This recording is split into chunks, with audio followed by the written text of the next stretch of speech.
Quilts are flying, colors splash. Pins and patches, stories grow. Stitching secrets we all know. Patchwork of laughter sewn in time. A spool of joy on every line. We chat, we sew, we laugh, we thrive. Stephen and Walter, our life.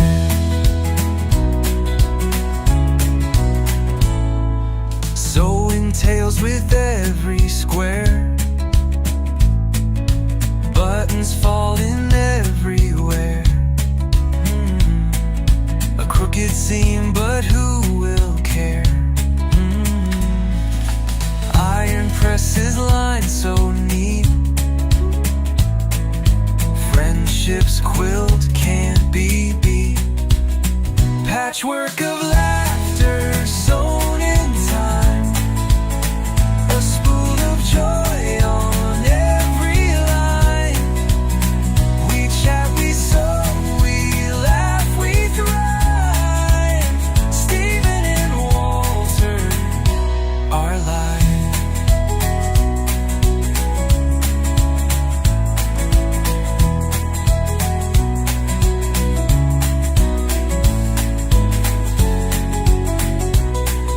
Sewing tales with every square. Buttons falling everywhere. A crooked seam, but who will care? Iron presses lined so neat.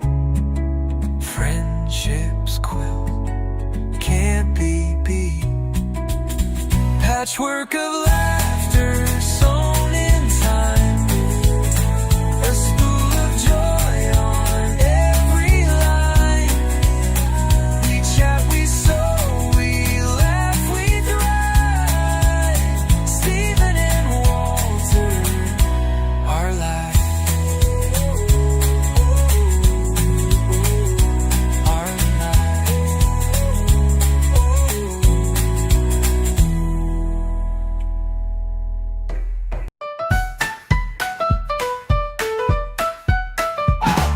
Stitch by stitch they weave the tale. A patchwork life where laughs prevail. Patterns clash, but who can tell?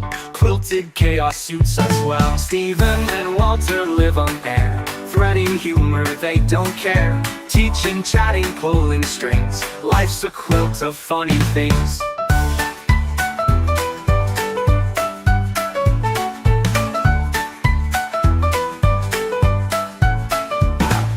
Pins and needles, jokes abound. Sewing secrets they have found. Fabric flying all around. It's a show where joy is bound. Stephen and Walter live on air. Threading humor, they don't care. Teaching, chatting, pulling strings. Life's a quilt of funny things.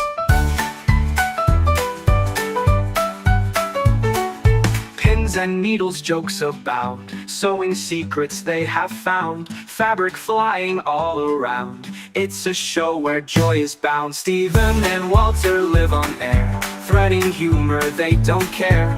Teaching, chatting, pulling strings. Life's a quilt of funny things. Pins and needles, jokes abound. Sewing secrets they have found. Fabric flying all around. It's a show where joy is bound. Pins and needles, jokes abound. Sewing secrets they have found. Fabric flying all around.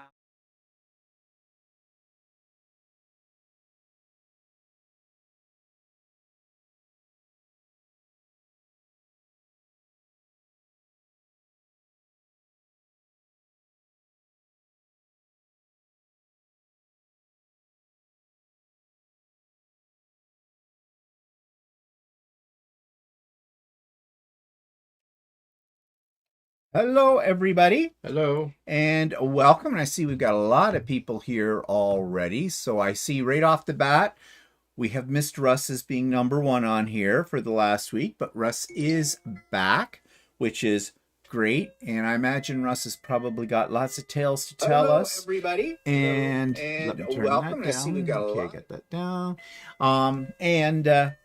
As I was saying, I'm sure Russ on his Wednesday vlog will probably talk more about his exciting adventure on the open ocean. And let's see, Nina is here, and Barbara's here, Caroline is here, Crocus Photographer. Who are you really? That's someone new. I don't remember anybody coming up with the title of Crocus Photographer. So if you're new, if this is your first time here, welcome. And if you're just changed your name or something, well, fine, welcome nevertheless.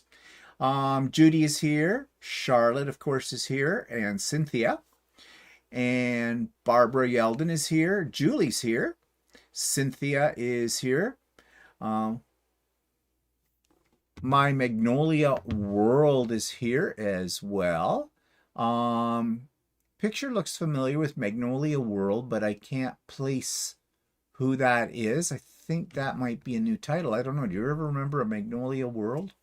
Magnolia World? But your names are all coming up with @ signs, so I don't know if that's... Yeah, everybody's got an @ sign in front of their names now. I don't know. That's something new. But it's probably a YouTube thing. And they don't always tell you. Beverly is here. Suzanne is here. Mona is here. Gloria is here. Karen Lyles is here. Happy to have power and internet back after several hours outage this morning in Vancouver, USA. Okay, so you're down. Well, good. Got it back up in time.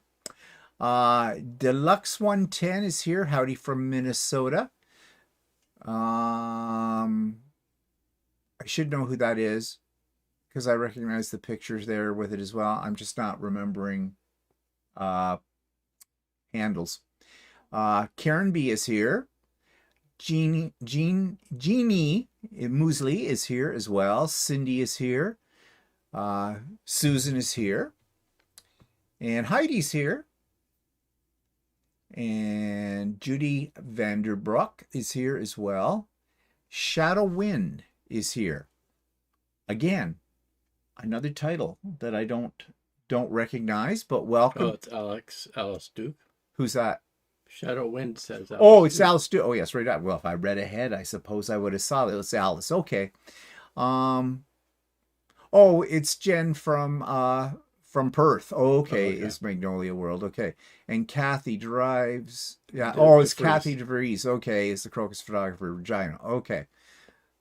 Yeah, it's a crazy YouTube thing. Okay. Yeah. Okay. Dubrovka's here. Hi, Dubrovka. And Al, I assume, is there too because she says we are here. Carol is here, and she is looking forward to the retreat. Well, that's great. Okay, so a few others will probably join us as we get going here. So we'll say hello to them when they do, but let's jump into what I've been working on, what Walter's been working on, and talk about it. So the Quilt of Valor quilt that I finished the top of many months ago. I finally got it quilted. You can't see it in this picture, the quilting, but I do have close-ups that I will show on the Idiot Quilter on Tuesday for you. But it is all done, ready to go. And I'll be delivering it to the Quilt of Valor people when we go to their sew day in early November. And these are the placemats that go with the table runner that I'm making for my hairdresser for Christmas. The table runner, I haven't got it quite finished. I have the top, but I've been debating on how I'm going to quilt it, but I guess I am going to put it on Lucy and do it. The reason I'm debating, well, I'll talk about the if, buts, and ands about all of that on the Idiot Quilter as well on Tuesday. And now the picture's kind of light because they're a little darker than that, but I made napkins to go with it as well with an embroidery design in the corners. Yeah, the color isn't really it's good. Not coming. It's more of a sage color. Well, it's supposed to be sage. Yeah, it's not. This is too light, and I don't know why these pictures. Ever since they did this new upgrade. Yeah, I've noticed that there's been a change in my pictures. Maybe there's a setting that I need to fool with because they have a lot of settings which are all hidden now. on the latest operating system. But anyways, I made 4 of these, a set. So she's getting a whole set. Table runner, placemats, napkins, all in the sage and the aubergine that she wants and everything like that. So once I get that table runner together, I'll lay the whole set out, maybe take a better picture of what the whole thing looks like all together. And of course, I've been working on some more of those tote bags. I now have 1.5 to do. They're coming. I finished half of one today. So yeah, I'll eventually have those all done. No, don't want to show that picture yet. So Walter's been organized. You haven't done anything more on your shirt. No, I haven't. But you've been organizing your fabric. Yeah. Well, tell us I about haven't that. done much. I kind of haven't done anything for the last couple of days. But anyway, so So I started. What have you been doing? I have one bookshelf that's really deep, right? And I wanted to put the fabric in there, but if I use comic book boards, they're too shallow, they're too small.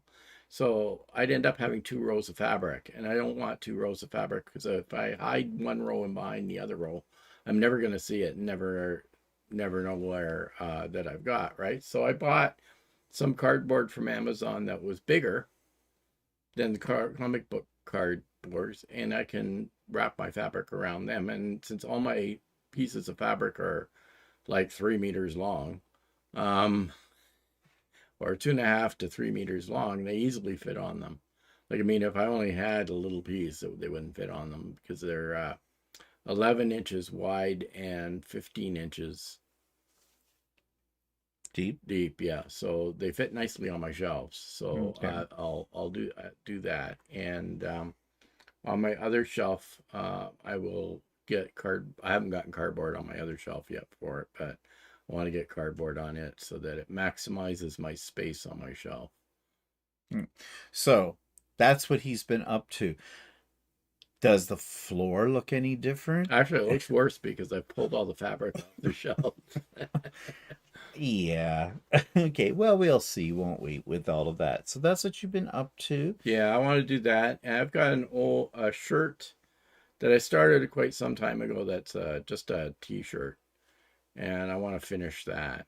And then I want to work on a different shirt for myself, which is, I've got some new fabric for that. Ooh. Oh, busy. So that's what we have been up to. Other things too as well, but we'll come to those in a bit. Yeah, boy, there's a real delay on what we see on screen here and what's going out. That's weird.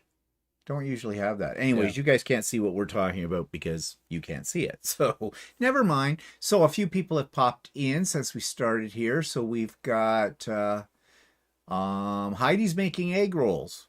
Okay. That's interesting. Yeah. Weren't you going to do that? Yeah, I tried some a little while ago, right? Yeah, they they didn't turn work out very good. Well, you also blamed it on what you I used wasn't to wrap using them. the proper wrapper for it. So actually, I bought some new wrapper, but I haven't bought any more egg rolls.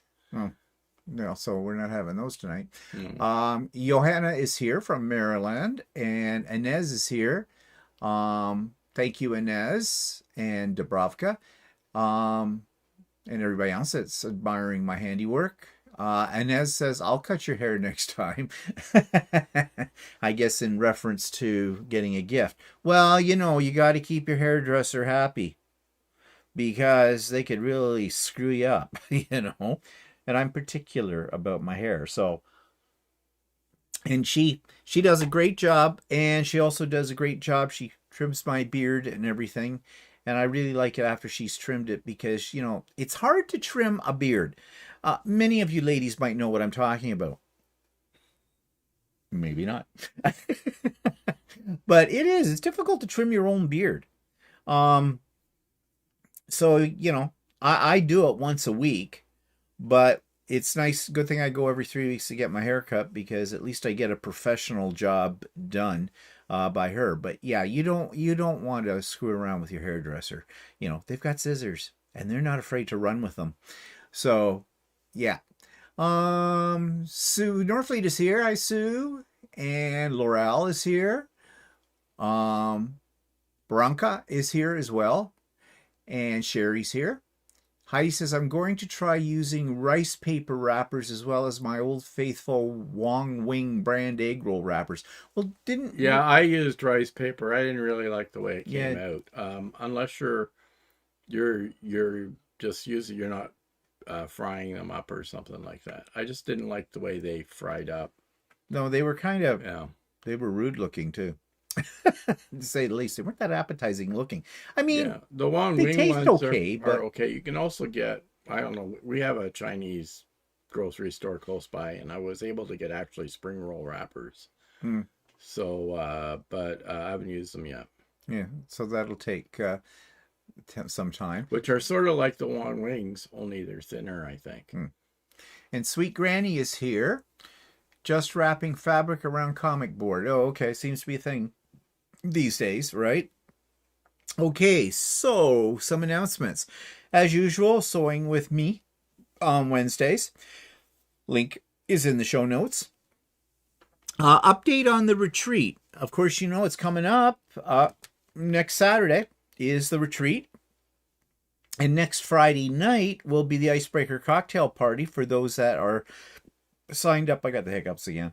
Who are signed up for the retreat. You'll be getting the links for all of this about Wednesday of this week coming. So don't worry, don't panic. The Zoom links will be coming to you on Wednesday. Now, there are still a few places left. We have 83 people registered for the retreat. I have about 10 spots left. So I have extended it. I said that I think Monday was going to be the last day for signing up. I have extended it to Wednesday. Now, just to give those who have been sitting on the fence forever a chance to sign in, since I do have spots available. So if you've been sitting on the fence, get off it. Now, the pictures, however, for the slideshow, for the show and share show, are due by midnight tomorrow. Monday, October the 20th. That is midnight for wherever you are in the world, whenever your midnight is. And then I'll be able to put the slideshow together with that. So right now, about a little more than a third of you have sent in pictures. Now, it's not obligatory. Yeah, that's the word I wanted. Obligatory to do that. Big words, hard. Yeah, it's up to you if you want to send one or not. And please don't waste your time writing about it, because I'm not going to put that in. I have said this a couple of times. I still had people who wrote me epistles, and I read them, and it was very interesting, and no one else is going to see it because it will not be on a slide. And there's a good reason for that. It's a slideshow with a music soundtrack in the background for it. People don't want to sit and read all day long on a slideshow. it'll have your name. It'll have your name on it. It'll have your name on it. So if somebody else is interested in finding out more about your quilt, they can message you in the chat and find out about it too. Also, if you have never sent the picture of that quilt to me for a regular episode of the Idiot Quilter and you want to be featured, then that's fine. You can do that, and along with a blurb. 50 words or less, and I'll be happy to do it there. But there just isn't time to have, every slide filled with information about it and people having to read through it or whatever. It's meant to be sort of a quick and dirty, like, here, look, aren't these beautiful, kind of show. So, yeah, so don't worry about, if that's what you've been hesitating about because you didn't know what to say about the quilt, you don't have to say anything. Just send the picture along with your name. Do make sure that you put your name in all correspondence to me for the retreat as well. I've had a few people who haven't, and what I've had to do is I've had to go through email addresses to figure out who the person is. I kind of need your name. Okay. Yeah, I know your email address doesn't always indicate who you are. No. So I know it's easy to forget to do something like that, but I really need it. If you have any correspondence. So to date, I have no problems. Everything is there. It's coming along together very nicely.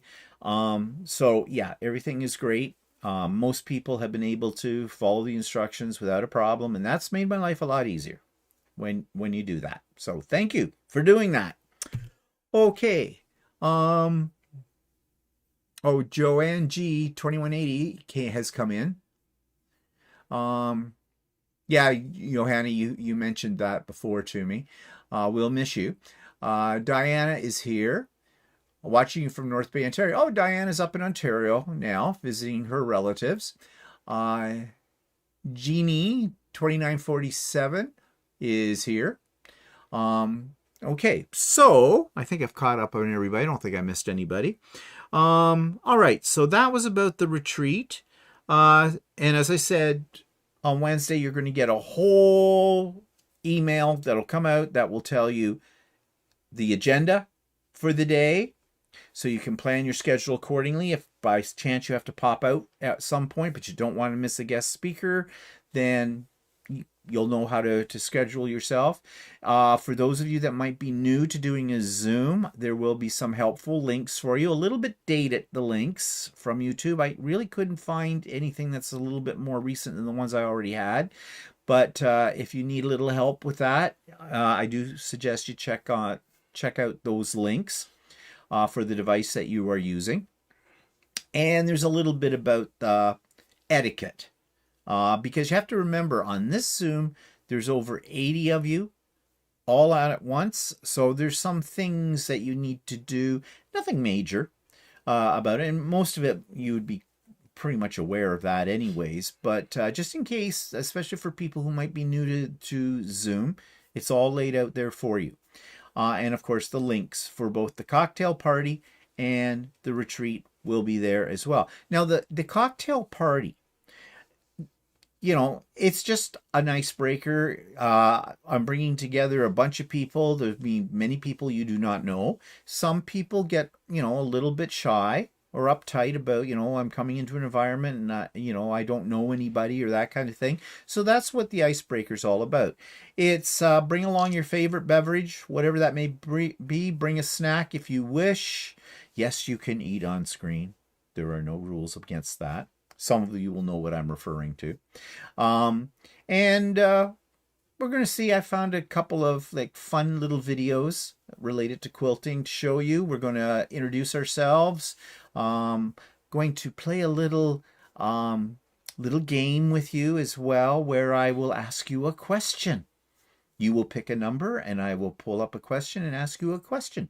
Don't worry, we're not going to get into your personal life or anything like that. Unless you want to tell us about it, and always have pictures. And if you want to bring something along to share with all of us, project you're working on, or maybe you're going to be working on during the retreat, or you've just finished something else and you haven't sent a picture of that for the slideshow, for the show and share, then by all means, you'll get an opportunity to show us and tell us very briefly a little bit about that. So yeah, there's going to be lots of fun. It's always a good time. It's always a good time for us because we drink, and it just gets better as time goes on. So yeah, Pat Jennings is here. Hi, Pat. And Iser from Las Vegas is here, and Maureen from Australia is here as well. Okay, so I think that's all I need to tell you about the retreat and everything. And let's move on. So Chatty this week. We did something a little different, but we talked about Joy. And who's Joy? Joy. She went home, but we all felt Mary. No, that's an old joke. No, we talked about joy and quilting. And we looked at some different studies, kind of a thing, that have looked at this as well. We were kind of being somewhat scientific in terms of psychology and that kind of thing, but we did get some interesting comments about it. And there was one comment that I want to read to you, because this came from Malcolm King. Malcolm is a relatively new subscriber to the channel. He's also relatively new to quilting, and he's over in the UK. And Malcolm will be at the retreat as well. But he wrote this, Stephen and Walter, I have always enjoyed your videos, but this one is particularly thought-provoking. I have come to patchwork only in the last couple of years, and it's been an interesting time. It has a fascination for me at many levels, and it covers so many areas, from its beginning in thrift and poverty to the very heights of exquisite art and technology, from a needle and thread and found scraps to the intricacies of highly complex quilting designs accomplished by a computer-controlled precision machine. It has it all. I prefer to create my own designs, which is a formidable challenge for me, but incredibly satisfying even before I do anything physical. When it comes to the practical side, I struggle with impatience and having a somewhat slapdash approach. So I set myself a low standard and can be satisfied with indifferent precision. On a heavier note, I think the main benefit for me is distraction from the foulness of our world. The cost is that I do feel guilty about expenditure on such a self-indulgence. But all in all, I am so glad I found piecing as a hobby. As ever, thank you both for your videos. I for one, very much appreciate your ideas and candor. So this kind of puts in perspective what we were talking about, but from a little different point of view, about the kind of joy that Malcolm has found in quilting. And he mentions, of course, right now the way the world is and how it gives him some escape from that, or some relief, maybe I would say, not putting words into his mouth, from all of those trials and tribulations that we have. And I think that's very true. And I think we may have touched on that on the part about escapism. It is a form of escapism, but I think it's a very positive form of escapism as well. So it puts your thoughts on something that you're working on, rather than everyday stuff. Yeah. Green Quilts Galore is here as well, working on hand sewing and binding. So thank you, Malcolm, for that note. It was a very interesting, it almost reads like an essay, which I can appreciate very much. But I'm glad that you found quilting, because I do know you're an older gentleman and that you are retired. And yeah, it's much better to be quilting than sitting and rotting in front of a television set, as we spoke about on Friday with So Chatty. Okay, so other things. Okay, so I'm talking to my sister, as I do at times. And you know that last weekend, was Thanksgiving for us in Canada, and we were over there for dinner, and I had made a few little things for them. And my sister, she shows me this picture. Someone showed this to her, and it was a 3D printed holder for cross-stitch flosses and tools and things that, yeah, I guess the idea is you keep it beside you wherever you're working on your cross stitch. And my sister, and you've heard me mention it before, she is a fierce cross stitcher. She's always cross stitching. She's always cross. I don't know. A crazy cross stitcher. Well, she does a lot. She does beautiful work. I have several of her pieces here that she has gifted to me over the years as well. So she showed me this. And you know, if my sister shows me something that she thinks that I can make, then I will do it, because I don't usually get the opportunities when I offer. So I thought, yeah, I said, do you have by any chance, do you have the file for it, like the name? She's, well, yeah, because she had the actual where it was from. And I looked at it, and it was from Maker World. Well, Maker World is one of the spots I go to most of the time to get my designs and things from. And I said, I can do that. And I did. 4 of them. Well, the first one, I did 2 in different colors because I wasn't sure.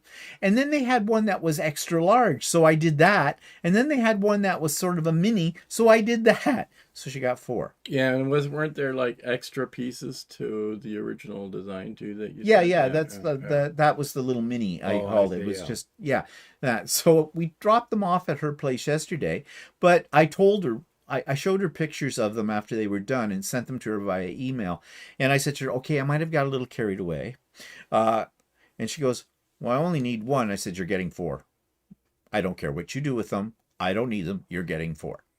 Um, give one to a friend. I don't know. But anyways, and while we were there, she says, "Oh, Taylor. Taylor is my nephew's girlfriend. She is not elementary. She's a special needs teacher, and I guess she's gotten several things from me over the years in 3D printing, and I guess she takes them in and shows them to her kids, and the kids just go ape crap over them, right? Because they're articulated and all that kind of thing, and these special need kids love things that they can manipulate and move around and everything like that. And I said to my sister, well, if she wants more and she's seen different ones, just tell her to make me a list and I'll make some for her. Well, my sister turned around and said, well, I think it would be better if it was a surprise. It will In other words, she doesn't want to be bothered to ask. No, or whatever. So I said, okay, fine. And I said, well, I'll make a few things and drop them over. Well, when we took these things I made for my sister over, I took her a great big, huge bag of stuff. My sister goes, holy crap. How much this? I says, well, this gave me an opportunity to clean out some of my shelves. This stuff is just sitting around on my shelves, gathering dust. She's got enough. I think she has 9 kids that she looks after, and there was more than 9 things in the bag. More like 90 probably in there. So Taylor will probably crap her pants when she sees that. But anyways, but I was happy to do that because, like I said, I'm not playing with them right now. I've done playing with them, so it's time for them to move on. So good. I'm happy that they're going to go and these kids will really like them. And I said to my sister, if she sees some things that the kids really gravitate towards, and if she wants to give gifts out at Christmas, tell her, let me know, and I'll make whatever she wants. So yeah, so that's one thing. Okay, so speaking of 3D printing, I bought another, what's called an AMS. Another piece. Okay, last night, we're watching the YouTube, Walter's. Yeah, so preparing Steve's dinner. sitting there looking at it, and he's going, well, I'll put that off, and I'll order it some other time or something. And sure enough, within 10 minutes, he ordered it. Well, you see, an AMS is an automatic materials supply or whatever. It's the thing that changes the colors of my filament in my 3D printers. And each one of my 3D printers, my bamboo printers, each have an AMS, which is great. But that's only 4 colors. And there are some prints I do that are 5 or 6 or 7 or more colors. And so what happens, you've got to figure out how you can use 4 colors when they're asking for like 6. And, or stopping the machine to change the color, like going to put a new spool of filament in, gets a little involved. But if you have another AMS and you can daisy chain it to what you already have, I double the capacity. And I've got a big print I want to do. Another one of those ones, like I showed you Dracula's Castle and some of those other things that I've made by this one guy. I love his prints called Fluval or whatever, or Fulouv, I'm not sure, Fulv. And so I ordered it. And Is that the toy shop? Yes, the one that I haven't got the toy shop yet, but that's one I want to buy too. But I've got the Tuscan Villa that I've had it since before the summer, and I haven't done it yet. But now this gives me an excuse. So yeah, I know I have a problem, but so what? And Walter says, well, where are you going to put it? I have it all figured out. In fact, I made something today to facilitate that. But anyways, I'll talk more about that on my vlog tomorrow, my 3D printing section as well. But I'm all excited about this. Was it expensive? Yeah. Yeah, it's funny. It's $489. But you don't get free shipping on it. Because they give you free shipping if you order over $65 worth of product from Bamboo Labs, but not on printers and AMSs. They charge me $45 for shipping on that. Then there's tax. So $489 became $603 with it. So yeah, it gets a little pricey. But It's going to make life so much more fun. I mean, can you ever have too many colors? No. No, you can't. So let's see here. I think a few more people came in. Vicky Rumsey. Vicky's here. Hi, Vicky. And Hilton is here. Hilton. And Darcy Cole. Yeah. She says, I told myself that poop emoji is stealing so much from us in the US that I won't let him steal my joy of quilting great. Oh, that shithead. Yeah, the great pumpkin, whatever you want to call him. Kim is here from down in the East Coast. Iser says, how interesting is Malcolm King? He shares his surname with the king of sewing, Kenneth King, both connected by thread. Oh, okay. I don't know who Kenneth King is, but that's okay. Quilter is here. The teacher will be so thankful. The kids will be happy. Very nice of you. I'm just happy that somebody's going to enjoy them because I love making them. It's like quilts. I love the process, but after it's all done, I'm moving on to the next project and the other thing's going to sit on a shelf. So if I give it to somebody who is going to appreciate it and get some use out of it, then I'm happy about that. Diana says, there was a vendor at the North Bay Farmers Market yesterday selling the dragons you make and many other items. Yeah, this is interesting. I just found out something, Diana, about that.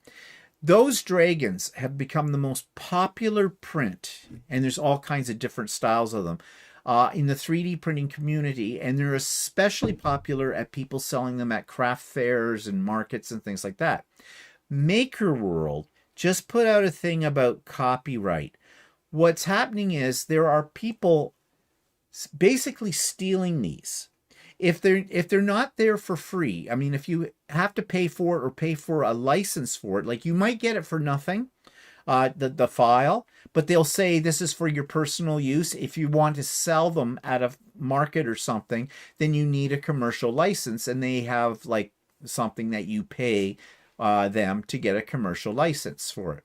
But what's happening is there are people stealing these designs. They're stealing the actual image of the design and the information about it, just cutting and pasting it and putting it up on other sites and selling it. And unfortunately, I was looking at this in the samples that Maker World show, and they're coming out of China. And the people who are stealing them are Chinese businesses. In China, there are people who have huge 3D print mills, print farms. They have 100, 200 machines. Well, of course, since all the machines are made in China. Well, yeah, they are. And Maker World is actually a Chinese thing too, because it's by Bamboo Labs. Yeah. Most of them are. But they are stealing other creators' designs and they are selling them, and they're selling them dirt cheap as well, because, you know, as a lot of things that come out of China are dirt cheap. Probably can get their filament cheap too. Oh, yeah. Yeah, probably. Well, the filament comes from there too, pretty much. So what Maker World is doing is they're trying to crack down on these people. And they've already shut down about 2,000 individuals who have been doing this. But the problem is they pop up under a different name and do it all over again. So it's just an endless battle that no one can win. And, you know, it's like artwork. This is art. That someone spent a great deal of time designing this, and they offer them at reasonable prices. They're not charging. Like these flea markets, we saw one there a year or so ago we were at. There was a guy there selling the dragons and other 3D prints. He was charging $80 for one of those dragons, for the ones like I make. Now, whether he had a commercial license or not, I don't know. I didn't ask at the time. But $80, they don't cost you that much to make. He's making a profit. Oh, he's making a huge profit. But he might have had a license. He might have. Yeah. I don't know. So, you know, I don't want to accuse him of not having that, but there's many, many out there that don't. And so, you know, Diana, the one that you saw at North Bay Farmers Market, may or may not have had a commercial license as well to sell those things. But that's what's happening. It's pirating all over the place. And yeah, but you know what? It's been like that for everything for years and years. People pirate movies. People pirate Louis Vuitton bags and Well, stuff yeah, like yeah. that. So Yeah. But this is what people have asked me on here before. Well, why don't you sell what you create? That's why I don't. I don't have a commercial license. Now, I can give them away, but because I'm not profiting from that, but I can't sell them. And I'm not going to and for you other don't reasons. really want to, yeah, you No, don't I really don't. want to get into the setting up a business to Yeah. do that. But I just thought when Diane brought that up, it was just something I just read. Actually, it was this morning, I think. I read about this on Maker World because they put up this big, long epistle about this and what they were doing about it. They won't have much success, but I guess the creators on there just have to take their chances. You put out a product that everybody wants, so there's going to be people who will try to profit from your work. So, yeah. Phyllis is here. Hi, Phyllis. Yeah, that's because it started as like a sharing community, right? Yes. People would put up these designs, and then it just so other people could share. Like, I mean, if you wanted to make, at one point in time, you were making wheels for dishwasher Yeah. racks. Somebody had put up a design to make wheels for a dishwasher rack, and you could print them. So it was handy for that. And just like the quilting community, the 3D printing community is very generous. People spend time designing different things and they aren't selling them. They put them up on the sites that we go to for these things, and they put them up for absolutely free to do with what you will do. And some people improve upon them or add a revision to them or a variation or something too, and they put those up and they share them all across it, which is kind of nice. But if it gets to the point where creators are being ripped off like this, that could change the whole atmosphere of the community, of the sense of sharing. People might become more productive or protective. Protective of what they've created. They may not be so willing to share with that, and the major sites may start to put them in such a way that you won't be able to get them for nothing, or you'll have to pay a subscription price to get in to the site. And if you're somebody like me who does not know how to use an AutoCAD program, I can't design, well, that's really screws me over for all of this. So, yeah. But there's always people, who try to profit off of others, of course. Barb says sharing community, just like Napster from years ago. Yeah, true. Yeah, but Napster was illegal. I mean, that people were pirating. Yeah, people. Well, I guess that's probably what you mean. People were pirating music and putting it up, and other people went in there. And I will admit, in those early days of MP3 players, I did download my fair share of music from Napster, because I could get it for nothing and I'm cheap. But I wasn't reselling it. But that doesn't necessarily make it right. And of course, Napster, well, they took Napster to court, the music industry, and shut them down. Yeah, so now we all have subscriptions to streaming. Yeah, so now we have subscriptions to streaming. Yeah, Oh, Joan's here. Hi, Joan. It's a good thing for a while, but somebody always gets in there and starts to corrupt it. So I'm hoping, though, that things will be still available and I won't have to worry too much about that. So I've been making things. Walter made stuff from scratch this week. You made long johns, and I don't mean underwear. Tell us about a long john. Well, they're like an eclair. Eclair who? Eclair. I don't know anybody by eclair. Eclair. Oh, is it an electronic eclair? No, eclair. Eclair. It's like a cream puff, but that's who are you calling a cream puff? The only thing was I filled it with chocolate. Chocolate stuff. Yeah, well, not. It was chocolate cream. Chocolate custard. Chocolate custard cream. And top it with whipped cream. So it was good, very good.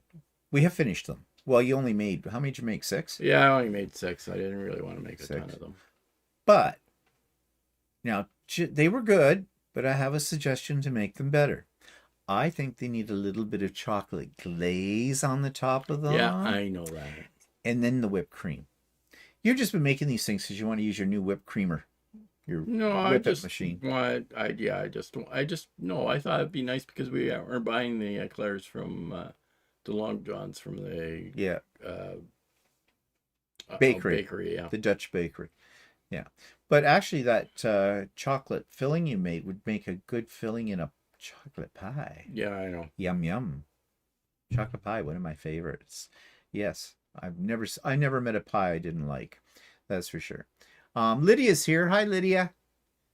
Iser says, pirating is so common in the creative communities, it's so sad. I have seen artists stop producing their designs to just keep amazing creations to themselves. Yeah, that's what happens with it. But of course, the other point on this is for many of these creatives that create works of art and other things, that is their income. That is their business. That's their livelihood. And people are stealing that from them. However, some creators that have created designs listed a fabric company to produce them into fabrics. Well, like yeah, Laurel, but that's... Laurel Birch. Yeah. She was an artist, and she made. They ended up printing it on fabrics and stuff. Yeah. Okay. So what's your point? I meant she's taken her creation and Well, made yeah, a commercial product. Yeah, but that's her business. Yeah. Yeah. Well, she's dead now, but Oh, is she? yeah, she died. Oh, okay. Well, that's... I think her kids are her kids are selling the fabric and stuff. But the fabric industry is a little different because people can't really copy fabric and make money from it, like on a small scale. I suppose there might be ways if you were a company that had all the equipment for printing fabric and all that kind of stuff, you could. But I don't think there's as much pirating in fabric world as there is maybe in some of the other arts there. I don't know. Heidi says, make stabilized whipped cream by adding some cream cheese or unflavored gelatin. Well, I have buy the packets of Dr. Uker's Whip It. And Whip it good. And it will stabilize your cream. However, I've been using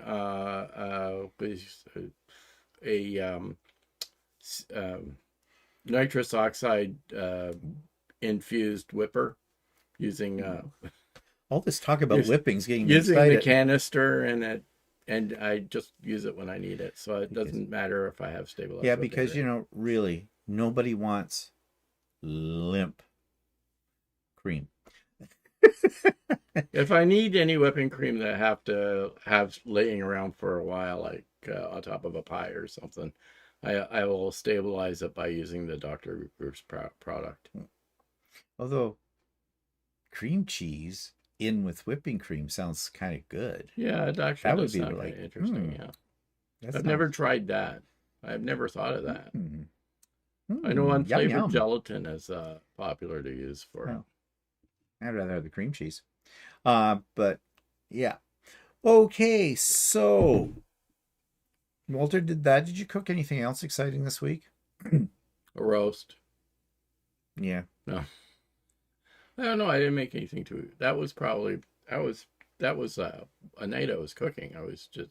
I made the eclairs and then I made dinner too. Yeah, you did. But Yeah. you make dinner every night. So yeah. Carol says I use a teaspoon of instant pudding to stabilize whipped cream. Okay. I didn't know you could do that either. All these ideas for getting, but we weren't worried about stabilizing. Yeah, I'm not worried about it because I have this new fancy whipper. Well, to be honest, I thought they could have been a little sweeter.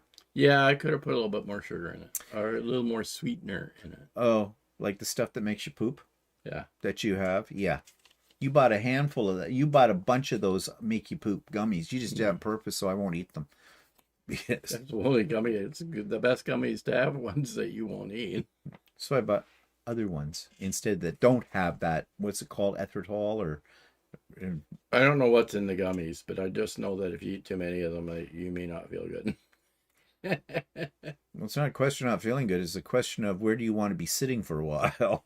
It's more like what it's there. Yeah. Yeah.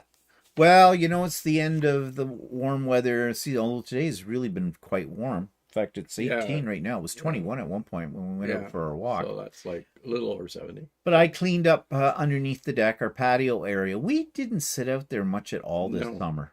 Well, I was afraid the bat would eat us. But, because I never know, is there a bat living under there? Not one that got in the house earlier this year. So put everything away for the winter. Got to put it away and lock it up before the chipmunks decide, hey, I like the stuffing in your cushions on your chairs. I think I'll rip them apart. And like they have done that before. Oh, and we got a couple of new Ring cameras. No, one did you get two? You got two. Yeah, I bought one and then I didn't like the specs on the one that I bought. So then I bought another one. And then I was going to send the original one back, but then I decided to keep it. Everything has a Ring camera now. The new one on the front door has a wider viewing range so we can see them when they drop a package right up close to the door and stuff like that.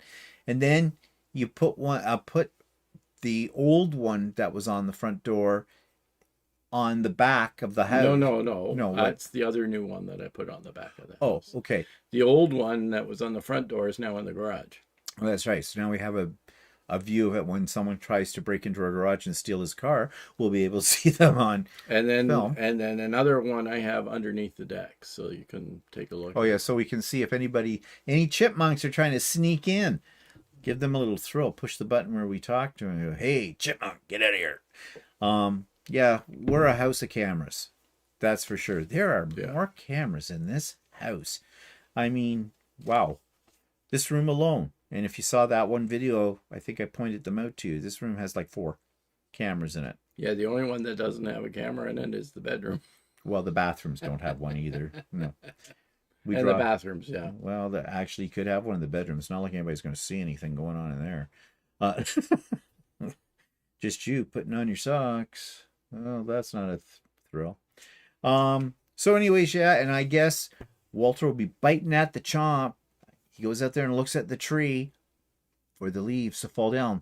First 3 leaves that fell down, Walter's going, oh, I need to rake. Well, no, I have to compete with the neighbor. I was going to say, yeah, there's a competition. I'm surprised right now. They're probably waiting for me to go out there and rake on my side. Mm-hmm. There's always a competition between him and our next door neighbor. Who's going to rake up the leaves first? I don't know. I have a philosophy about leaves. They fall every year. God put them there. God will clean them up. And if he doesn't, that's why he invented snow, to cover them so you don't have to look at them. Yeah, well, that's our next door neighbor on the other side's philosophy, is that they don't rake any leaves up in the fall. So yeah, well, anyways, yeah, the neighbor next door doesn't worry about their grass either. They don't have any. It's green, but it's not grass. They have.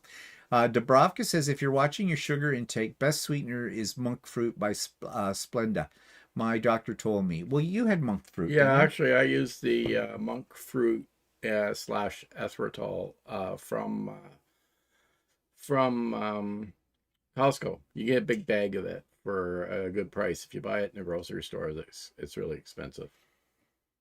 I'm not particularly watching my sugar intake. So, yeah, I use that for when I bake and stuff. Yeah, Walter is, because he's pre-diabetic. So we'll see. Well, I don't know. My doctor calls me diabetic. Yeah, well, she's a skinny little mini, and all of us are dying, according to her, and we all need to be on drugs. I'm just trying to keep from getting on medication for it. Well, yeah, that's probably a good goal. So, it's also Halloween, because we have a few Halloween decorations in the neighborhood happening, and people get a little bit elaborate on this. Show you what I mean. Okay, so there's this guy, but they've added to this. They've got a little skeleton in behind him now, and more cobwebs and some kind of like little fancy thing in front of it. They did that after I took this picture. Hey, and they've got one sitting on the step too. Oh yeah, didn't notice that before. At the back there, the guy in the, they light up as you can see. Um, yep, people get elaborate, and then there's these people. I took this on my early morning walk, and it was still lit up, so it's kind of fun. And they got like a little skeleton. I said they should have had the elbows, the Canadian skeleton, elbows up kind of a thing. We don't do this, but right now we are into, I guess tomorrow or something, it's Diwali, which is an Indian festival of lights, and we have a lot of people of Indian descent in our neighborhood, and Costco just came out with these lights. Well, actually, it's not Costco selling them. They're Govee lights. You can buy them on Amazon, too. I know. I've got Govee products here. Yeah. Some of my LED lights are Govee. Yeah, but now all kinds of people are putting them up in our neighborhood. So yeah, and they're like fixing them under the eaves and everything. It's quite colorful. I almost starting to have FOMO. Yeah, same with me. You know, we need to put up these lights. You know, if we got those, Just I don't want to put them up on our eaves. No, on the. I'd put them up just around the garage because I don't want to go all the way up to the second story to. Oh, no, I was thinking, and since I think they're programmable. They are. Yeah. So you could have them up there all year round, and then you have Christmas lights already up, and because they're under the eaves, they're not that noticeable. Yeah, and like they're small too. Yeah. And then Easter, you can do them up in Easter colors, and Valentine's Day might be some. Do they flash? I don't know if they do. Well, if they're Govee, they probably do, because I can make my different ones do different things on that. Maybe we should think about this. Should have bought them when they were on sale. Yeah, of course. Well, we weren't smart enough to think of that at the time. But yeah. So there will be fireworks happening, and they seem to put fireworks up every night. So you hear them all going out there. Don't really see anybody right here in our immediate neighborhood, but a mile or two away, they tend to set them up. So I don't know. Some communities where there's a heavy concentration of Indian descent people are trying to pass bylaws saying no fireworks because of the fire hazard. Yeah, it's a fire hazard with it. I mean, I don't think it has anything to do with the fact that it's not a racist thing. It's just that there's so many of them that it's becoming a fire hazard. What? I want to see the comment. Do you? Yes. Oh, good for you. We got the whipped cream. Sue says the Missouri Conservation Commission says don't clean up the leaves. They provide shelter for wildlife like your chipmunks and provide nutrition for the soil as they compost. I'm wondering if that's a good thing. Well, in our area, we have to clean up the leaves. Actually, it's... Well, do we? Yes, we do. Actually, the city bylaw says that you have to clean them up on your yards, yeah. Why? Because what's the reason? For beautification. It's like you can't have too many weeds on your lawn either. But falling leaves are not weeds. They're not the same thing. No, but they cause what do they cause? They're what do you call it? They're nature. Yeah, I know, but they're well, I would like to know. Messy. Well, messy how? They look messy. Well, you know how many leaves get off our tree on the front? Yeah, I have bags and bags and bags of them when they all fall down. Okay, so you rake them all up, you put them in those special biodegradable bags and everything, and they lug them off where? To landfill? No, it's not landfill. They make them into compost. Oh, and where's the compost go? They resell it. Oh, so that's why they want it. They're getting money in a city. Oh, yeah, sure. Like we don't pay enough taxes. We don't rake the leaves that are in the forest behind us. That's different. That's not a... Well, why though? How's that different? That's different because it's the forest. I don't know. It seems to me a double standard. We're not conservationists and think that's messy. Layers of leaves can cause mold. Yeah. Yeah, I've heard of that. But okay. I don't want to I don't provide know. shelter for chipmunks. Well, I was They're a gonna yeah. nuisance. But you know, did people 100 years ago go out and rake their leaves? I don't know. Did they care? They didn't live on tiny little lots like we do. Well, maybe. So I don't know. I don't know. I figure God made them. God put them there. God will take them away. Whatever. But suit yourself. You'll get out there with your rake and your blower. Yeah, maybe I should get the city to come clean them up because it's their tree that's putting leaves. Yeah. Didn't they at one time you could rake all your leaves to the curb and they came around with a big truck with vacuum? That's not our city.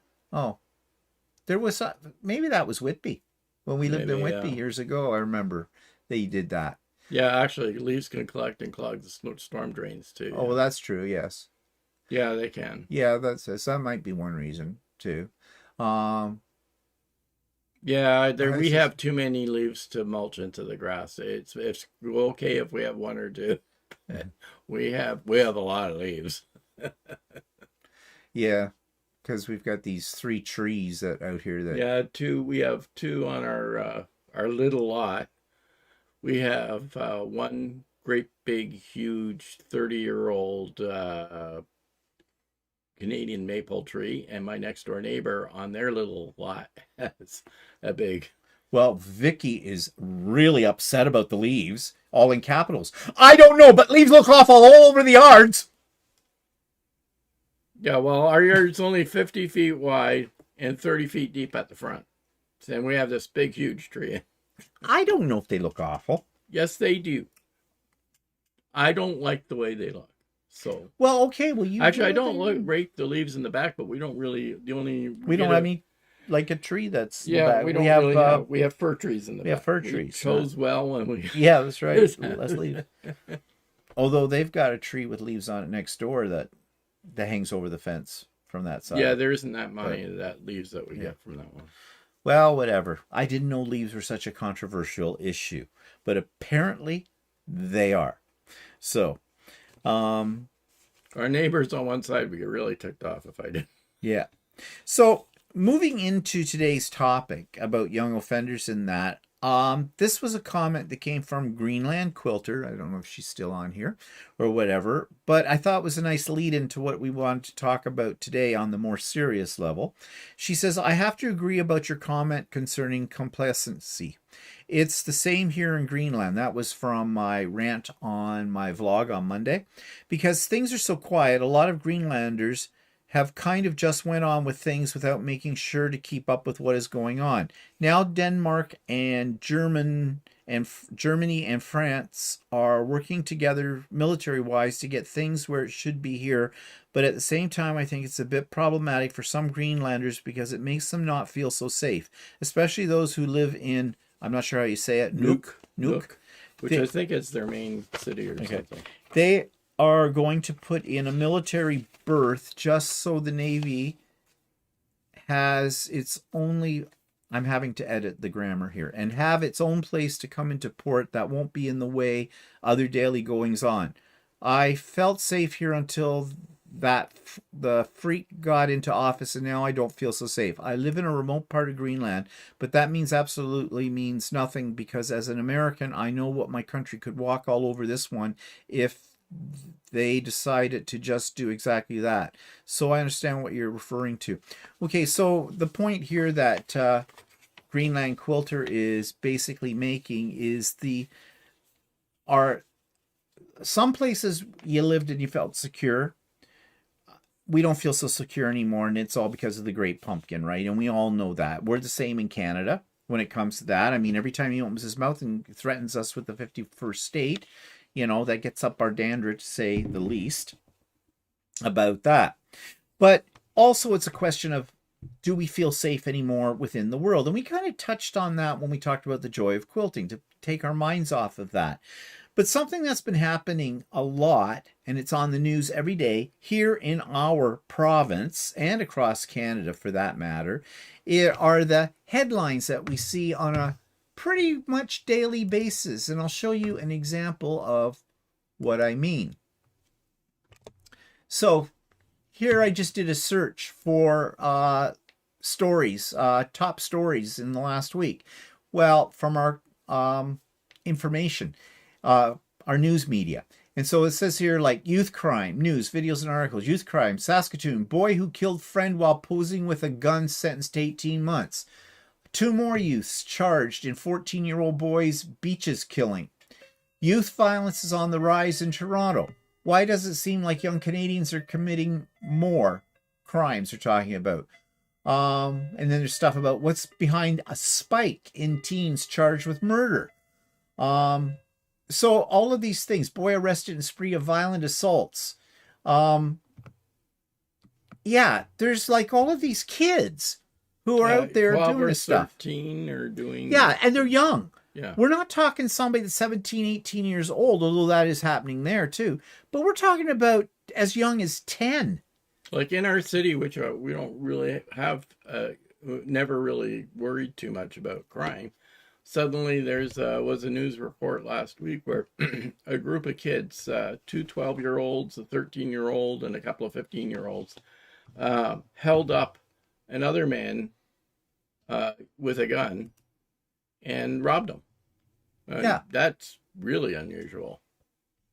And that's the one I don't want, that one. But we have something in Canada called the Young Offenders Act. We've had it for quite a few years, and it is a very controversial kind of law because basically it protects young people under the age of, well, I'm not sure. I think it's divided. If you're under 16, it does one thing. If you're under 18, it's something else. But let's see if I can find it here. Yeah, here we go.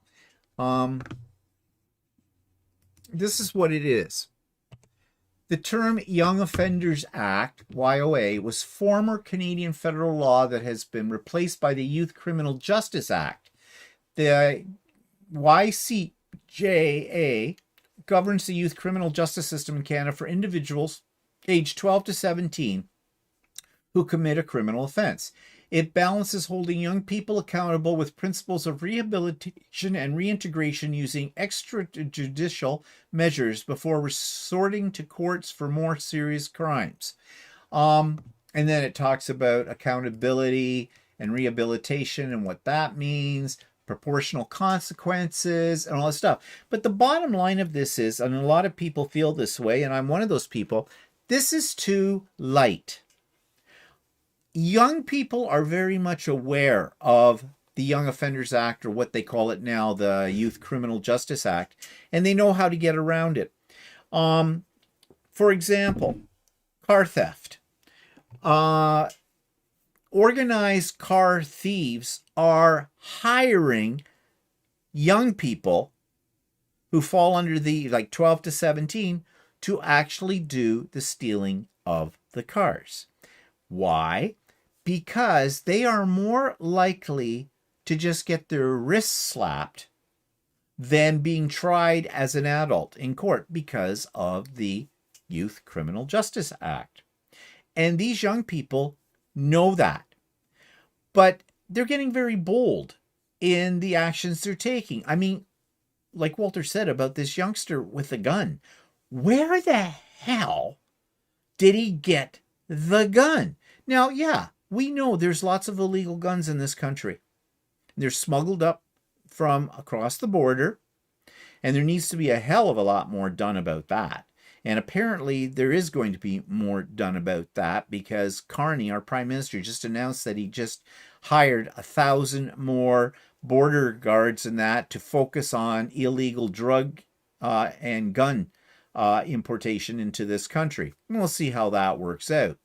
I mean, criminals are smart when it comes to getting stuff in here. We could have easily transported a trunk full of guns a couple of times across the border. They just looked at us and says, so... Do you have any guns? And we said no. No.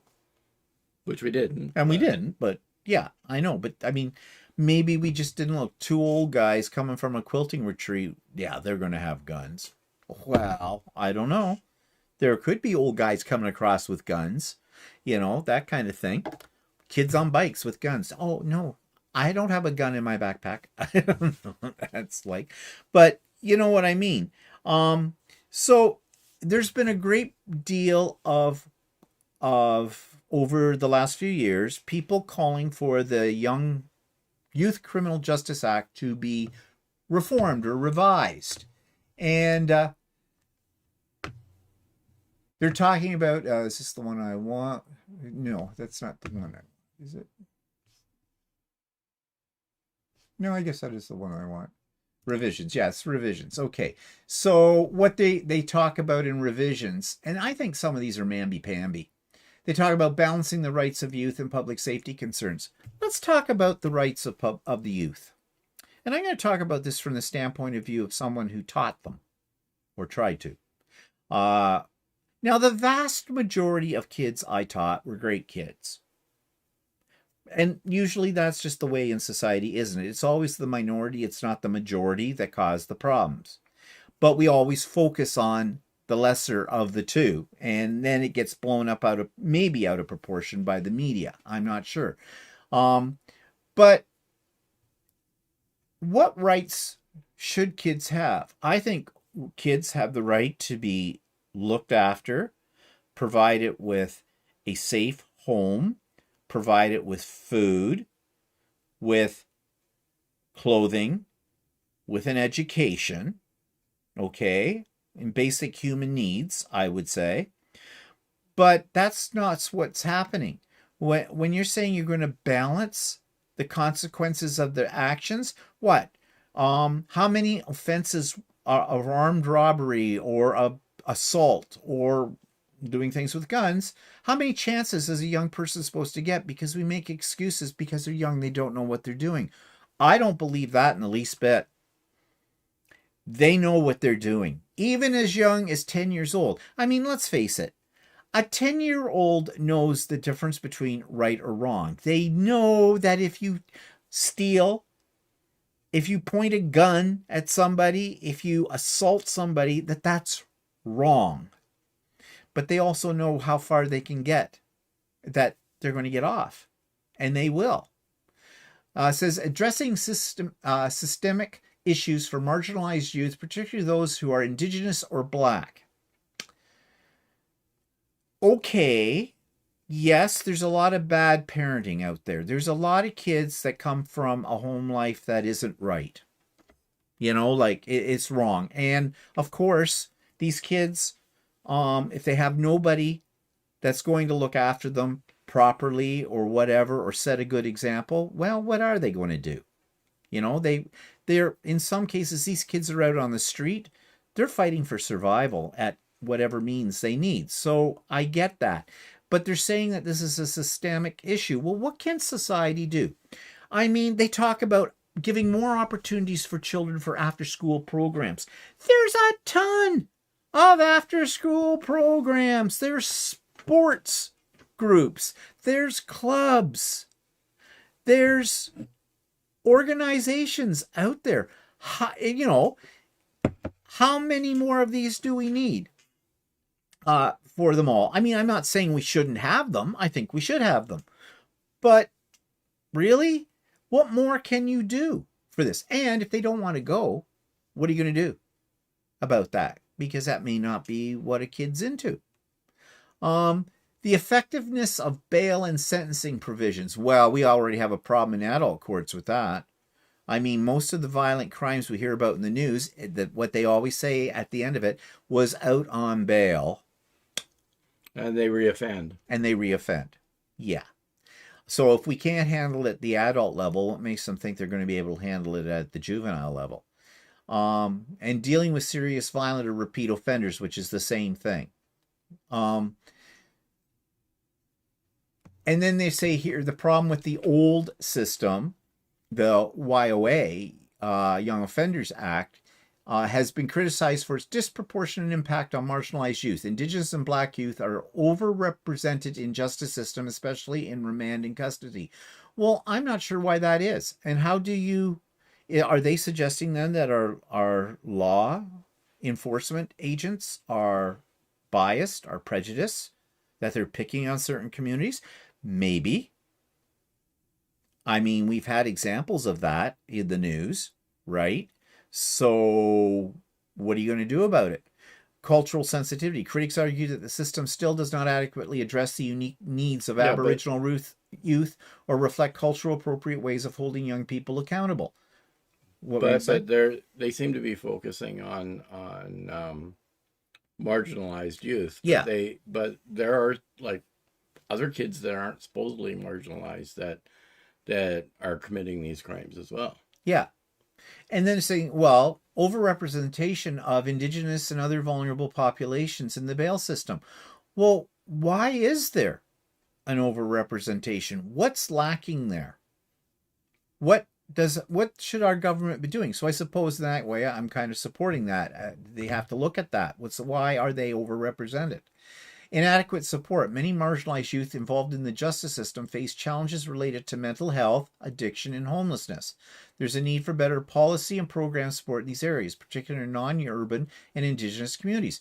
Okay, yes, definitely agree with that. But where's the money? And, a lot of these things come down to, where's the money? Yeah, and the other part of the problem with our justice system is that there's no place to put them. Well, that's the other thing, too. I worked in a John Howard Society halfway house. When I first started teaching, I volunteered for this. One of the worst experiences in my life. I was not prepared for what I was walking into. The social workers that were there did nothing. I'll never forget.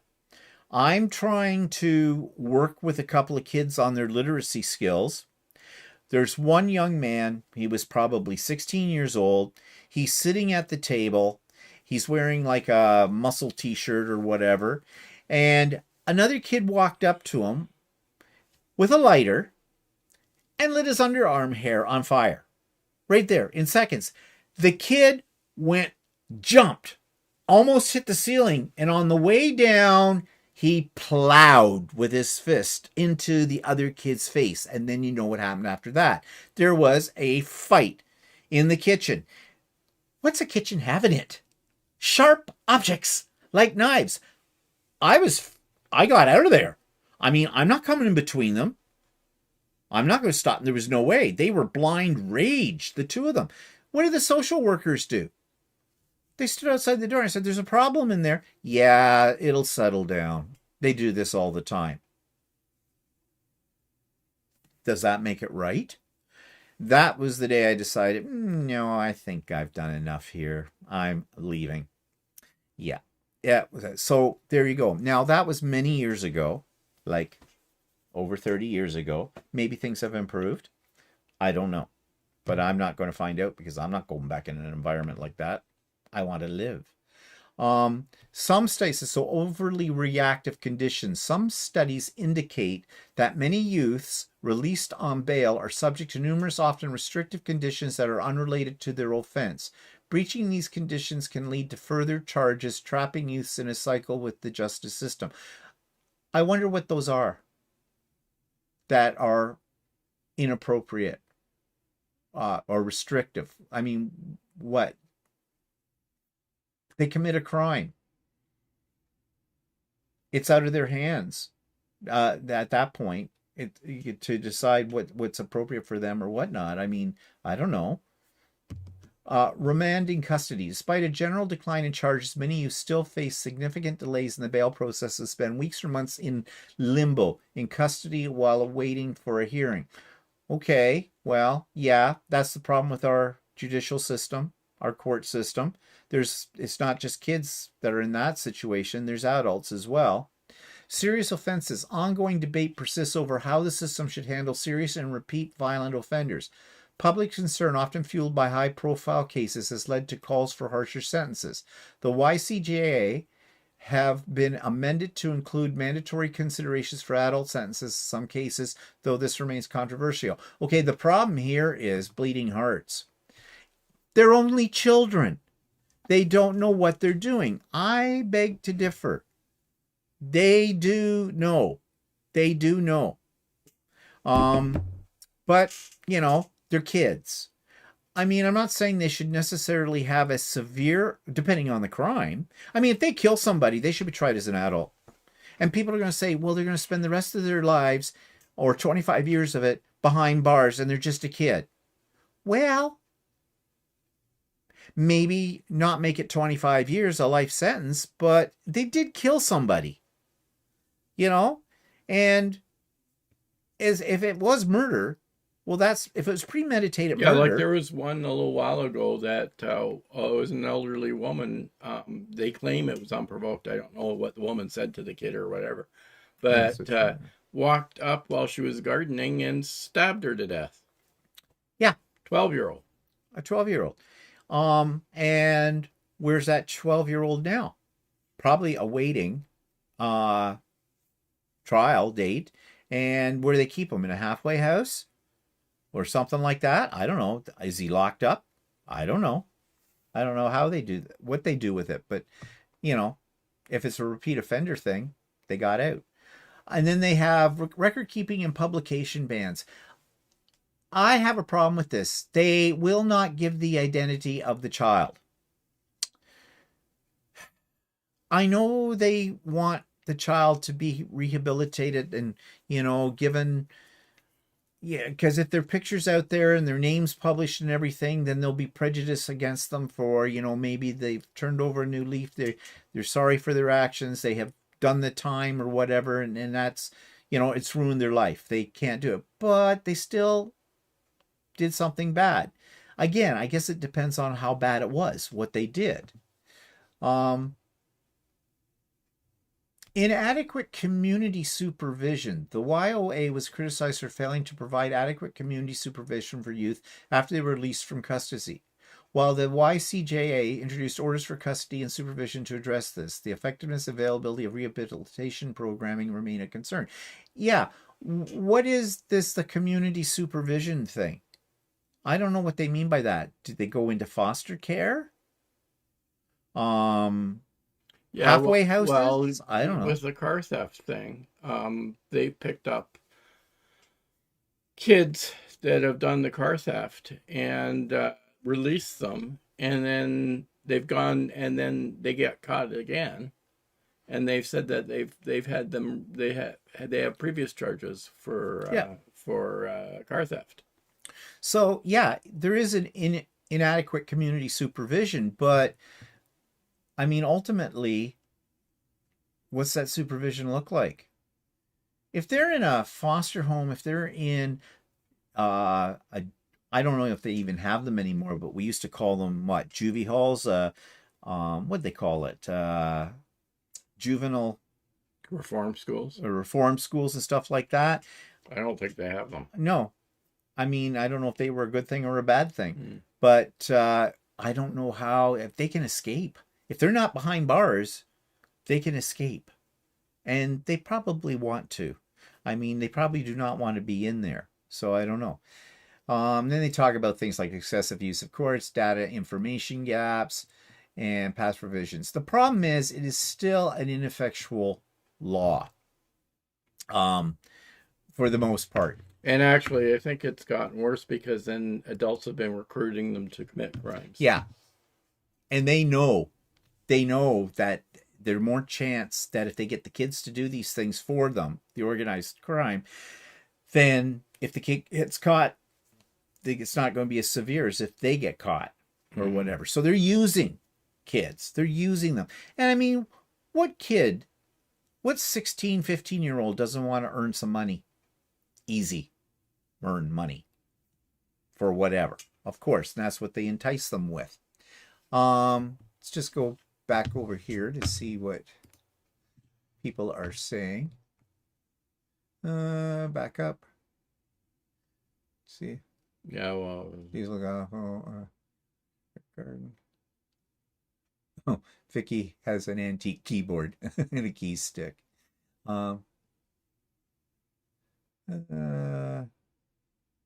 Yeah, I always bring it down to that too, Vicky. She says, not if the parents don't teach them right from wrong. Kids aren't born evil. They're a blank slate. It is a learned behavior to be evil. And who's your first teacher? Your parents. So, yeah. I mean, there's other factors in our society that work on them too. But the initial ground roots kind of stuff. It's the parents. Iser says, what look like teenagers committing mob robberies at electronics and jewelry stores only discovered these people are wealthy adults dressed in clothing that makes them look like teenagers. Well, no, actually, there's been one. Actually, it was one not too long ago in Toronto where they came in and did a mass robbery of the jewelry store, and they caught some of them, and they were actually teenagers. Yeah, they had them. So, I mean, not saying that that doesn't happen. Yeah. Because it's a possibility. But yeah. Vic says parents don't care about their kids. True. Maureen says we have the same problems in Australia. And Vicky says the parents are so busy working they don't have time for their kids. Yep, for sure. I agree with that completely. Green Quilt says it was interesting to read that 50 years ago the shooter in the Ottawa high school bought the gun at Giant Tiger in downtown Ottawa. They had Giant Tiger. Giant Tiger's been around for a long time. Wow. I didn't hear about that, but yeah, I can see how they could though, because you've probably heard me tell the story. When I was a teenager, I worked for Canadian Tire, and I sold guns, and you didn't have to show anything to buy a shotgun or a .22, and a box of shells. In fact, I sold one to an outpatient because we had a psychiatric hospital in our town, and 5 minutes after he walked out of the store with a gun and shotgun shells, the cops walked in with him and said, "Who sold this guy a gun?" I'm like 16 years old. I go, "That would be me." And they go, "Well, he's on a day pass from the funny farm down there." Well, how was I supposed to know? They don't have a big sticker on them that says, "Hi, I'm loose for the day from the funny farm." And it wasn't illegal for me to sell it to him. He only needed to be over the age of, I think in those days, might have been 21. And he was definitely over 21. But there was nothing, he didn't have to show me anything. Now that was 50 years ago. Do that now. Now you just get illegal guns coming from the U.S. From it. But yeah. Iser says, and that's why too, Green Quilts, that here in our country, we need even harsher, stiffer gun control laws, for sure. I mean, it's not as easy anymore to get a gun in a store, but where there's a will, there's a way. Iser says, in the U.S., there are fewer free or low-cost programs. Many of the kids are afraid to walk home after school. Their neighborhoods have... Oops, where'd it go? Their neighborhoods have homeless encampments along their path home. Yeah, that's a problem, and that's why I think now that parents drive their kids to school and create all kinds of havoc on the streets as they do. Gridlock City. But yeah, I can see that. Does Canada have youth detention centers? Our system has prisons that will hold teens until they age into adult prisons. These places are in remote rural locations. Running away is futile. I don't know. That's a good question. That's a very good question. I don't know. I think we have something, but it's not something that I've actually read about or seen. So that would take a little bit more research. I mean, in the old days, way back, I remember them having, like what I was saying before, juvenile delinquent homes or reform school kind of a thing. So I don't know what they've got now. Mongolia says video games they play doesn't help either. Yeah, there's been studies done on that, whether violent video games that kids play create violent children. And I think the jury's still out on that, because you can read ones that say, yes, it does. And then you can read other studies that say, nope, it doesn't have any more of an effect than other things. So I don't know. But I'd have to say, I think it does a certain amount of desensitization to kids. Because, you know, when you're playing a video game and you kill somebody, well, they come back in the next episode because they have a new life. Yeah, I know there's some weird things that happen too, where kids, a kid died a few years ago trying to ride the top of the subway train. Yeah, because he wanted to be a YouTube star. And then they put it on YouTube. And then there's a whole bunch of other ones that are doing the same. And, you know, like Weller said, this one got killed because he was doing this. And, you know, instead of the parents saying, you know, or parents of other kids, yeah, don't do that, you could get killed in the whole thing. They put the onus on the Go Train system to build higher fences, to not let them get up there. Like I said, if there's a will, there's a way. It should have been the the role of the parents in all of that. Let's see, what else are people saying here? Barb says in the U.S., there was a trial where a young offender went to school with a gun his parents gave him for Christmas. Shot, killed some kids. The young offender is now in jail and parents were charged too. Well, as they should be as well. But okay, nothing says I love you like giving someone a gun. Really. And a gun in the hands of a teenager, you know what teenagers are like with their parents. One minute they love them, the next minute they're yelling at them, and if the parents don't give them something that they want to be given or let them do something, then what's the kid do? Well, fine, I'm going to kill you. Pulls out the gun and blows away mommy and daddy.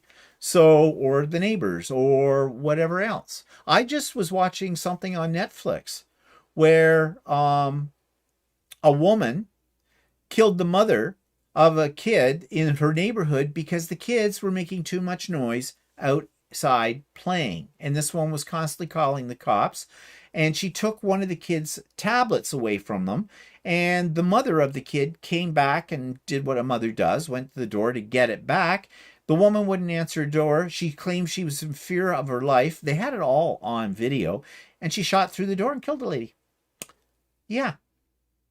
And that's not really a young offender, but the woman who was the murderer of this other lady, she said she feared for her life with these kids all the time out there playing around because they were obnoxious and they were on her property that she claimed and all this kind of stuff. So I don't know. There are crazies out there. That's really not to do with young offenders. That's more just crazies. Dubrovka says, Sal says, I worked at Canadian Tire too at 18, sold a gun, and this guy shot and missed in Kingston. Okay, so you see, I'm not the only one that we're dealing in arms for people. Yeah. Candace says, sometimes it's natural selection.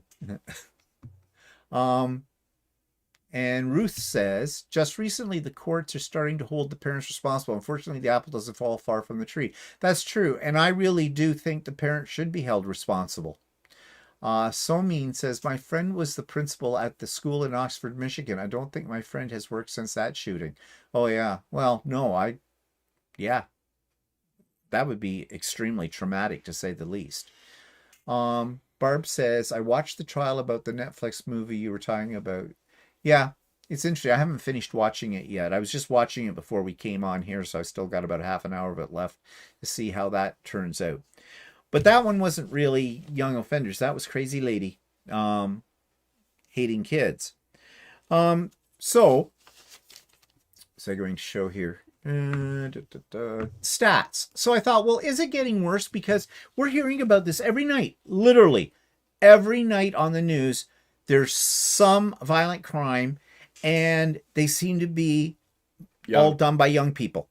And that. So is that just the media spinning things or what? So I looked up this stat, and they don't have anything for 2025 yet, but they had, that's not the one. This is the one. They had one that compared it on a national level for 2023 versus 2024. And this, of course, is Canada. And it said that in 2023, the youth crime rate was 2,898 per 100,000 youth population aged 12 to 17. In 2024, it had gone down, a decrease of 4.2%.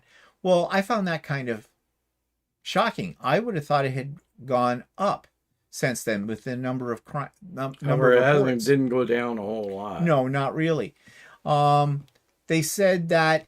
Now, then this one says trends in youth crime severity. In 2023, the youth CSI reached 53.74, a 7% increase over the previous year.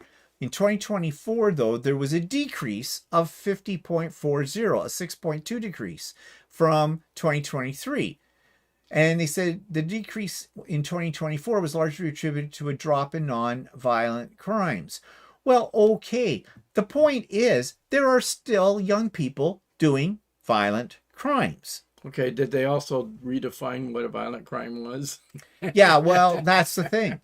And here, the youth crime rate has been on a long-term downward trend for almost 2 decades until 2022, when it saw its first increase in years. Despite the increases in 2022 and 2023, the youth crime rate and CSI in 2024 remain below pre-pandemic 2019 levels.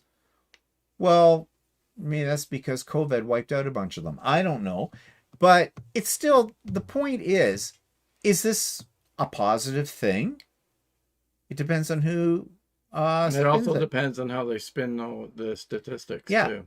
with it. So I don't know. But what is it that makes us, our age group? You hear our age group saying, oh, the kids today, you know, and all that. So that's not the one I wanted. Why do these ones not come up? Oh, yeah. Okay, so here we go. I put in, why does the older generation think young people are committing more crimes and are more violent? And this is the answer I got. Older generations may believe that young people are committing more and more violent crimes due to a combination of psychological, sociological, and media-related factors that influence their perception. In reality, data shows a long-term decline in youth crime rates despite some recent fluctuations. And here are the key reasons why this perception differs from reality. Media coverage and sensationalism. Yeah, of course. Selective reporting. The news tends to focus on the most serious, high-profile, and sensational offenses committed by youth, creating a skewed public perception of crime trends. Well, yeah, of course. That's what the media does best, isn't it? It's called spinning. Whatever bleeds, leads. Amplified coverage. Even when youth crime sees a modest increase, news coverage may increase at a much higher rate. In one analysis, youth crime coverage grew much faster than the actual crime rate after a slight rise in 2019. Again, we're seeing it more frequently because it's being reported more frequently. Mean and scary world syndrome. Constant exposure to violent crime in the media, on TV, and online can lead people to believe the world is more dangerous than it is, a feeling that older generation tend to experience more acutely. Yeah, we're scared of our own shadows. Aging population. As the Canadian population gets older with an aging baby boomer generation, which we are part of, the perception of youth crime shifts. Research from the John Howard Society of Ontario found that in 1997, Canadians aged 55 and over were more likely to believe crime rates had risen compared to younger Canadians. Yes, we do, because we all harken back to, well, in my day, we didn't have this. Kids went out in the street and didn't come home until the street lights went on. They didn't have to worry about perverts out in the street. They didn't have to worry about violent crimes. They didn't have to worry about getting shot, beaten up, all this kind of stuff. Or did they? You know, I think it would depend on where you lived. If you lived in a big city, and you were in an inner city part in there, I think there was a lot of crime that youth were exposed to or part of then. But we have this sense of nostalgia, especially those of us that are of the middle class, really. We probably all came from decent homes. We probably had decent parents and all that kind of stuff. So we weren't subject to homelessness, what do they call it? Food insecurity, all of those kind of things. So I don't know. Sense of vulnerability. Older individuals often feel more vulnerable to crime, even though statistics show they are significantly less likely to be victimized than younger people. This fear can lead to a perception of increased risk from youth. Well, have you ever gone into a shopping mall and seen a gang of kids coming down, laughing, yelling, screaming at each other, doing what kids do? I know people who, and I'm sitting next to one, who used to get really uptight when he saw that. I didn't, because You were used to it. I was used to it. Yeah, they were just being kids. But there are lots of older people that sort of cower when this kind of happens. And I'm not saying they shouldn't. It depends on the environment you're in at the time. But like I said before, at the beginning of this discussion, most kids are good kids. The ones we hear about in this are the bad ones, and it makes it, the way it's reported by the media, makes it sound like that's the majority of young people, and it's not. We have to keep that in mind with young people, that there are a lot of good young people out there. And then they say less personal experience with youth. Compared to younger generations, older individuals may have less direct positive interaction with young people, allowing media-driven narratives and stereotypes to fill the gap. You know, I was always taught as a kid, that if you came to the door first, you always held it open for someone coming in behind you. And I have found that there are kids. We were someplace not too long ago, and there was a couple of young guys. Oh, it was when we went down and I gave that talk at that guild, and there was a high school nearby, and there were some young guys. I think they might have been token up between classes on lunch hour outside of the Subway, the sandwich place. And we went in, and one of the young guys, he says, "Oh, let me get the door for you, sir." And I was really shocked. What a polite young man. And there was a group of them sitting in the restaurant, and they were talking and laughing and whatnot, but they weren't being horrible individuals. Yet to look at them, they look scary. I mean, it's just the fashion, right? And the whole bit. But they were nice kids, kind of a thing. So, sometimes we fear the worst, and it hasn't happened. And then they talk about shifts in the laws and things like that, changing values, and all that kind of stuff, and criticizing younger generations for perceived failures in parenting, discipline, and respect. Okay, I still come back to that. I'm sorry. But I really believe that maybe a lot of the problems is just really weak parenting skills. And yes, you can make lots of excuses for that. Houses cost a whole lot more. It is very hard to earn a living at a rate where you can keep yourself out of poverty and the whole bit. And yes, it is. But always come down to this. Someone made the decision to have children, didn't they? Nobody twists anybody's arm and say, you got to have kids, unless they're a religious cult. But that kind of thing. And if the truth be told, I don't think there's a whole lot of Planned Parenthood anyways. In the first place, oops, shouldn't have that second bottle of wine, kind of a deal. But the bottom line is, raising children is the responsibility of the people that created these little human beings. And you can make lots of excuses for it. And I know there will be people who will say, what would you know? You don't have any children. Yeah, I did. I had a lot of children. I had thousands of them over 30 years. Not necessarily mine. And, well, no, not necessarily. They weren't mine. But, I saw the good, the bad, and the ugly amongst them. But they weren't my children. They weren't my responsibility, except for that 70 minutes each day that they were in my class. Then they were my responsibility. And I did my job with them. But parents are with them for, 18 years of their life. Well, hopefully. With some, it might be less, depending on the home life.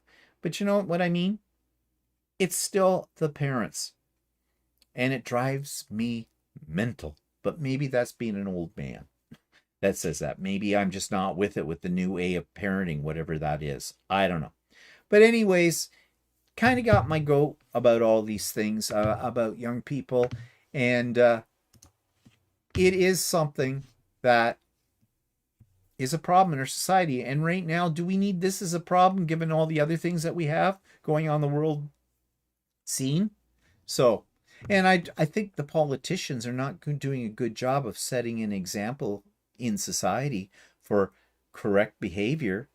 Trump certainly isn't. And kids are impressionable no matter what. They may know certain things, but they're still impressionable. So let's see here. After Barb Olson at the top. No, I got where? Yeah. No, okay. Yeah. Yeah, no, okay. Yeah. Oh, yeah. Mongolia says, Jen says, thank the Lord we have strict gun control laws here in Australia. Yeah, one of the things I admire about Australia. Yeah, well, the thing is they can't drive the guns across the border. Well, no, because, it's very wet. Ruth says, in the U.S., we've dismantled the system that identified high-risk children and tried to provide intervention. We also don't have any facilities that take in and treat these youth. Gone. Yeah, that's a serious problem with the current administration in the United States. They're dismantling all of the societal and systemic agencies that were in place that work with these troubled kids, which isn't going to help with their, violence. Yeah, Maureen says she checked the stats for Australia and it went down in 2023 and 2024 too. And Ruth says, but hasn't every older generation complained about the younger generation? Yes, that is true. Definitely true. Candace says, remember, it's not usually counted if they aren't convicted. Lots of crime charges are reduced with a plea deal and first offense reduction. Yeah, that's true enough. And Iser says, when I visited rural BC, most people had firearms for hunting. When I lived in rural Nevada, some people carry guns in public places just for giggles. Yeah, in Canada, that's what the guns are, like the legal guns. That's what they're for. They're hunters. And they have paperwork, application forms, background checks are all done on them before they can buy a gun. And, they have to have a hunting license and the whole bit. They have to know how to properly lock up their guns when they're storing them and all this kind of stuff. But it's not the legal guns that are causing the problems. It's the illegal guns in the hands of criminals. And Vicky says, P.S. I don't mean abusing them. I'm not sure. I'm not sure where that comes from. Yeah, but we won't worry about that. Anyways, that was the serious part of today. So, and it's time to go. Yeah, we're way over time with it. But once I get on my soapbox, you know what it's like. Okay, so next weekend, retreat. Okay, if you haven't signed up and you were thinking about it, well, think more seriously about it because there's still a few places left. Just send me your first and last name and I will put you on the list. And and for those of you that are already registered, everything you need to know about the day and the icebreaker cocktail party, you will be receiving on Wednesday. So watch your email boxes for that. And those of you that have not yet, but were thinking about sending me a picture for the show and share slideshow, you have until midnight tomorrow, your time, anytime, to send it to me for that. Okay, thanks for joining us today, everybody. And we'll see you again real soon.